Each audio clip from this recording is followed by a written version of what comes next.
this afternoon. My name is Philip Thompson. I'm Assistant Superintendent of Rockbridge County Schools. I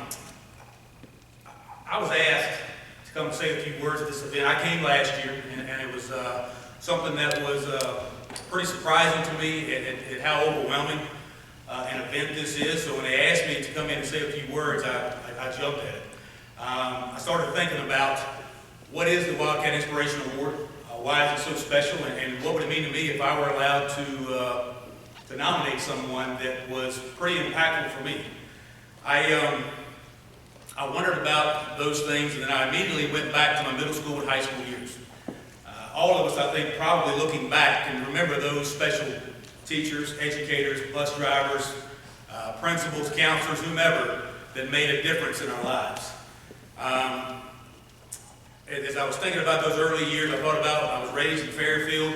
We didn't have a lot of money. We were pretty poor, honestly. My family was pretty large, and then I had two sisters and a brother, myself, and we were both big guys. We ate a lot.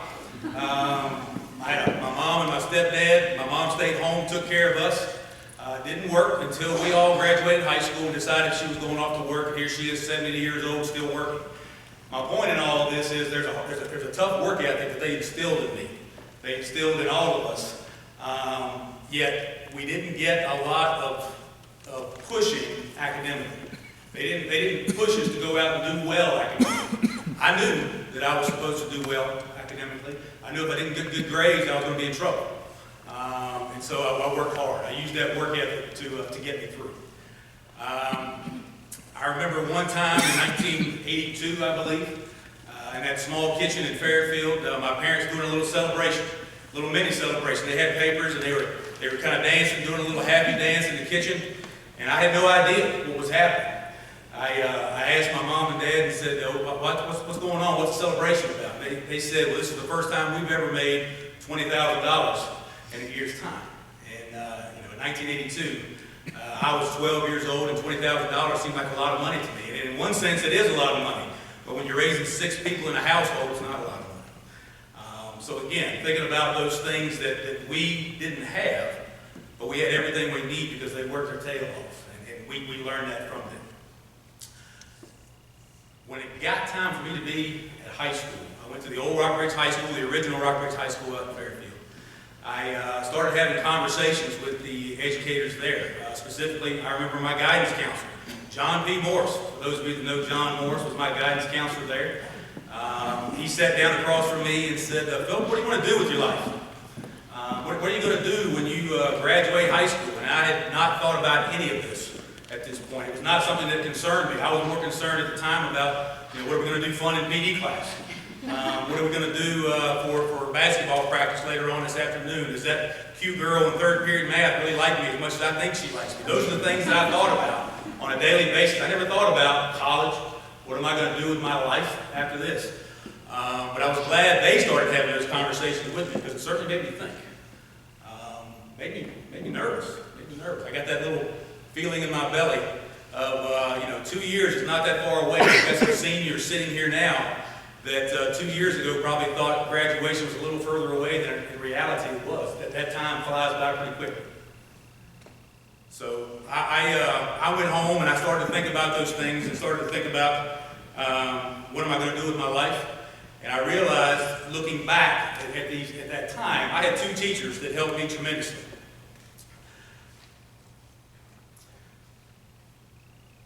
I think everybody in this audience, as I said, can look back and think about those few educators that meant something to you, did something pretty dramatic, and it was impactful for you in some way. I know I can, as I said. I remember being at that stage and thinking about those 2 and how I had pretty much given up on the idea of going to college. I just didn't. It wasn't that I didn't think I could do it necessarily. I just didn't think it was in the cards for me because of where I came from. These 2 talked to me before school, during class, during lunch, after school, trips we went on. They encouraged me, and they held a higher expectation for me than I even did for myself. They told me I was going to college. They told me I could go and I could play sports in college. I could be a teacher if I wanted to. I could be a coach in my own right if I wanted to. And I look back as I was thinking about this last week and what I might say today. I realize now, I had no idea then, I realize now what a path they carved for me. what a path they carved in a way that, if it had not been for these two in particular, I don't know where I'd be today. I think I'd be out working, doing some respectable work somewhere or another, but I may not be an educator. And I'm certainly proud of my career because I love what I do every day. All these years later, after becoming a teacher, coach, a principal, and a central office administrator, there's nothing more that I love doing than my job. I have lots, LOTS, I have lots of wonderful days and good times. However, I will say, probably the most joy I get is when, on the rare occasion, because it doesn't happen a lot, when I'm out in public somewhere and a student that I had at some point or another, usually it's from the classroom, that's when you're most personal with those kids, you get to know them. When they come up to you, they talk to you about something that happened in your classroom. You remember when we did this, Mr. Thompson? You remember when we did that? Remember when you said this? Those impactful moments that usually me, and I think most educators, they don't realize that it's happening when it's happening. They're just doing what they do best. They're talking to kids and working with kids, but those kids are taking it in. So that's something that is truly a joy, I believe, for any educator. These educators sitting up here today have all done that. Most of them, I don't believe, know specifically why they're here. They don't know who's nominated specifically. They don't know those stories that are going to happen today. And that's the exciting thing about the Wildcat Inspiration Award. They get that opportunity. And that's why it's such a great thing to be here, to hear the stories and how they've touched students' lives and how they perhaps carved a path for them that may not have been there otherwise. So I'm proud to be here. I'm proud of all these folks up here. These are a small sample. It's a great sample, but it's a small sample of what educators do every day. So before I step aside and we get on with honoring our guest here today, I do have a request for each of you, however. I know, as I've told my quick story, my brief story this morning, all of you somewhere back in there are reflecting about those folks from your time. If that opportunity ever arises that you run into them, don't hesitate. Go up to them and talk to them about what meaningful impact they had on you. They may not remember it when you're talking to them. They'll enjoy talking to you. They may not remember specifically what it is you're talking about, but I can guarantee you they'll never forget it again because they'll realize they made that impact on you. So congratulations to all of our honorees here today. Thank you all so very much. Thank you for asking me to say a few words, and have a great show. Thank you.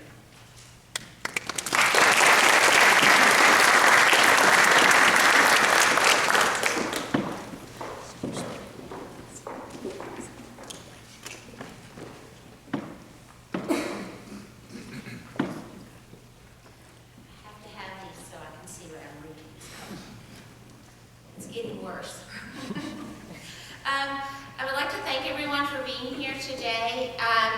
For me, it is a true honor and pleasure to be able to have the opportunity to announce the teachers and the students that nominated those teachers today for the Wildcat Inspiration Award. Being a teacher myself and having 3 children in the system, it does a lot to be able to know that even if it's a small part, that we've had a small part in helping to shape your children's lives, anybody that we come across. So I want to thank you for giving us the opportunity, for allowing us to teach your children, and hoping that what we are offering to them, that they take that out into the world and they do something good with that and bring that back to our community. So thank you. At this time, I would like to introduce our nominees and the students that nominated that particular person. So when I call your name out, and students, when I call your name out, if you will stand, please. So our first nominee is Chrissy Abel, and she was nominated by Emily Abel. Our second nominee is Erin Allen, and she was nominated by Betsy Dowling. Our next nominee is Sherry Baucom, and she was nominated by Harrison Branner and Sarah Vest. Our next nominee is Chris Bowering, and he was nominated by William Crittenton and Savannah Goodbar. The next nominee is Pat Bradley, and he was nominated by Maddie Youngman.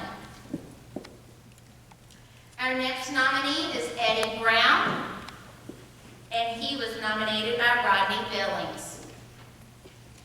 I don't think Rodney was able to be with us today. The next nominee is Christina Burkhart, and she was nominated by Jack Riley. Our next nominee is Joan Coffey, and she was nominated by Bailey Freeman and Alan Reeves. Our next nominee, Michael Converse, and he was nominated by Jacob Hartless, who unfortunately is sick today and not able to be with us. Our next nominee, Holly Hall. She was nominated by Will Ratcliffe. Our next is Richard Pacey. He was nominated by Savannah Lawhorn. Our next nominee, Sandra Hazlett. She was nominated by Michaela Stafford. Our next nominee, Laura Joyner. And she's nominated by Isabel Richter. Our next nominee, Rick Wallace, was nominated by Natasha Bowden. Our next nominee, Matt Shucker, who is not able to be with us today, he was nominated by Alex Anderson and Matthew Blackburn. Our next nominee, Pamela St. Clair, nominated by Caitlin Weitzel. Our next nominee, Lauren Torbick. She was nominated by Alex Shields. Our next nominee, Corey Wallace, nominated by Haley Sky Taylor. And our last nominee for this afternoon, Lauren Williamson. She was nominated by Michael Deering. If you could give each and every one of them a round of applause.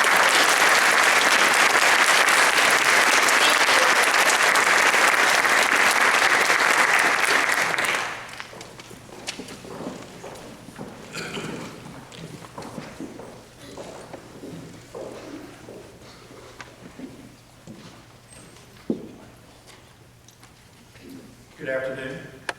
Welcome. I would like to reiterate something that I think is very important. I know we're about to recognize 8 individuals who were the so-called winners.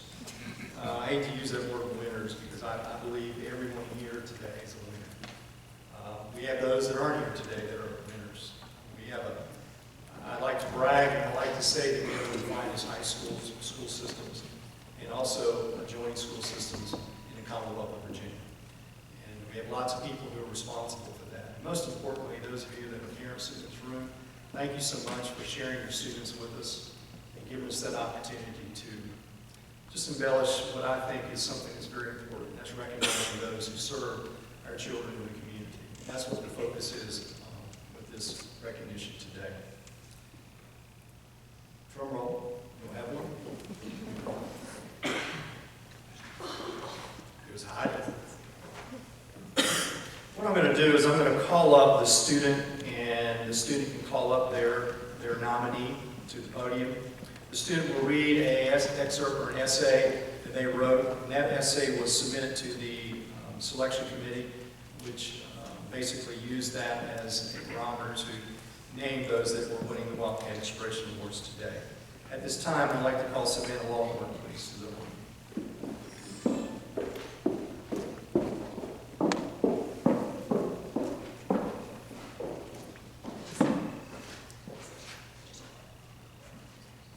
Mr. Hasey.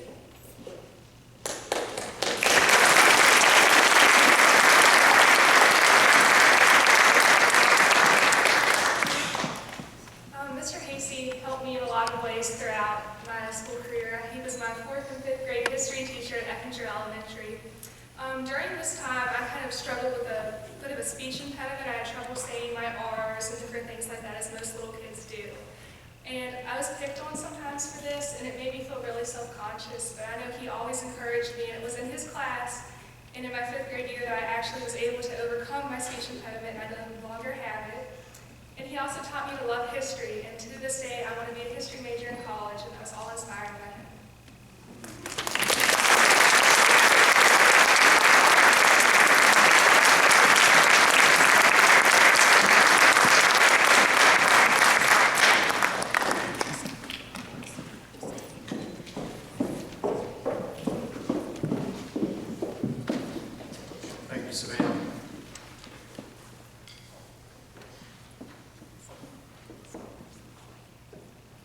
Weiss will please come to the podium.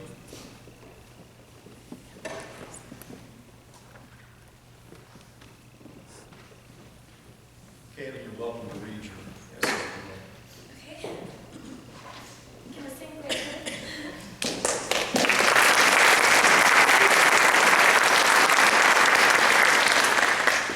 So, for as long as I can remember, I had a strong curiosity for learning a language other than my own, and I hoped to become instantly fluent. Obviously, instantaneous fluency does not exist.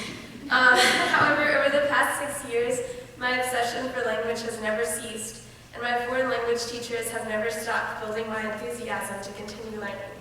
However, Senora, or Madame St. Clair, has truly benefited my education by ensuring that her students, including myself, would never feel short of opportunities to learn language despite the size of our rural county school.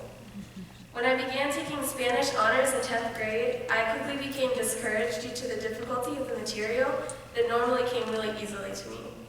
Miss St. Clair noticed this, even though she had not met me prior to that year, and she encouraged me to find more help and not give up because she believed that I could succeed. Her confidence in me allowed me to gain the confidence to push myself harder, ultimately achieving a perfect 5 on the AP exam upon the completion of my junior year. Miss St. Clair truly motivates her students to learn language, helping us to speak, read, write, and understand, beyond simply filling in conjugation tables and taking vocabulary tests.